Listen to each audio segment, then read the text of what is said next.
పంచుకున్నా మీ area మీ ఇష్టం. మాకెందుకండి గురిపెట్టి direct దించేసారు రాడ్ని. ఎప్పుడెప్పుడు cinema అయిపోతుందా, ఎప్పుడెప్పుడు వెళ్ళిపోదామన్న నేను పడ్డ కష్టం ఆ దేవుడికే తెలియాలి. ఇంకా రివ్యూలోకి వెళ్ళిపోతే విజయ్ దేవరకొండ అలియాస్ గోవర్ధన్ ఒక మిడిల్ క్లాస్ ఫ్యామిలీ మ్యాన్. అంటే మిడిల్ క్లాస్ అంటే పేరుకే మిడిల్ క్లాస్ మ్యాన్ అనమాట. అతను తలుచుకుంటే విత్ ఇన్ ఏ డేస్లోనూ అతను బిలియనర్ అయిపోతాడు అనమాట. అలాంటి మిడిల్ క్లాస్ మ్యాన్. ఈ billionaire alias middle class man లైఫ్లోకి హీరోయిన్ వచ్చిన తర్వాత వచ్చిన మార్పులు ఏంటి అనేది సినిమా స్టోరీ అనమాట. డైరెక్టర్ పరశురం గారు మీకు గీత గోవిందం లాంటి హిట్ సినిమాని ఇవ్వమన్నాం కానీ గీత గోవిందాన్ని అటు ఇటు తిప్పి మళ్ళీ స్క్రీన్ మీద ప్రజెంట్ చేయమని చెప్పలేదు మీకు. ఇన్ఫ్యాక్ట్ మీ దగ్గర స్క్రిప్ట్ లేదనుకోండి, గీత గోవిందనే రిలీజ్ చేస్తే అయిపోతుంది కదా, మళ్ళీ ఇది ఎందుకు తీయాలి? Basically middle class family man రెస్పాన్సిబిలిటీస్తో ఉన్న ఒక పర్సన్ లైఫ్లో ఎలా ఉండాలి, ఎలా చూపించాలి. లైక్ రఘువరన్ బీటెక్ తీసుకోండి, అప్స్ అండ్ డౌన్స్ ఉండాలి, అతని జాబ్ కోసం స్ట్రగుల్స్ గట్టా చాలా క్లియర్గా చూపించారు. దానికి మనకు కనెక్ట్ అవ్వాలి.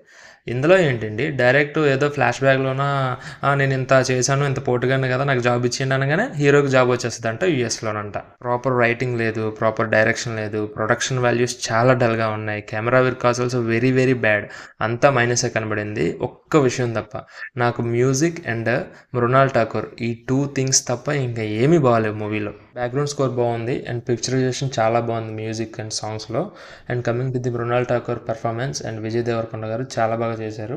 And Mrunal Thakur she is very very cute in her role. ఇంకా విజయన్ పర్ఫార్మెన్స్ అంటారా, ఇప్పుడు అతను అనే పని లేదు. ఎందుకంటే స్క్రిప్ట్ బాగుంది అనుకోండి, ఎవరైనా ది బెస్ట్ ఇస్తారు. ఎందుకంటే వెరీ టాలెంటెడ్ పర్సన్ అతను, మనకు తెలిసిందే. ఎందుకంటే అర్జున్ రెడ్డిలో చూసాం కదా విజయన్ క్యాపబిలిటీ ఏంటో. ఇక్కడ స్క్రిప్టే వీక్గా ఉంటే అతనే పర్ఫార్మెన్స్ ఇస్తాడు. సో అది జరిగింది ఇక్కడ.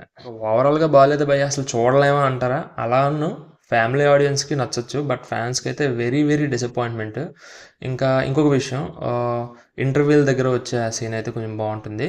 ఎక్సెప్ట్ దట్ ఇంకా మనకి చెప్పుకోదగ్గ సీన్స్ అయితే ఏం లేవు. ఇంకా క్లైమాక్స్ అంటారా, ఒక 5 minutes స్పీచ్ ఉంటుంది, దాని తర్వాత ఫైట్, తర్వాత ఎండ్ కార్డ్స్, అంతే, ఇంకేం ఉండదు. ఇంకా ఫైనల్ వర్డిక్ట్ ఏంటంటే గీత గోవిందం రేంజ్లో ఉంటుందని ఎక్స్పెక్టేషన్స్ అయితే పెట్టుకొని వెళ్ళమాకండి.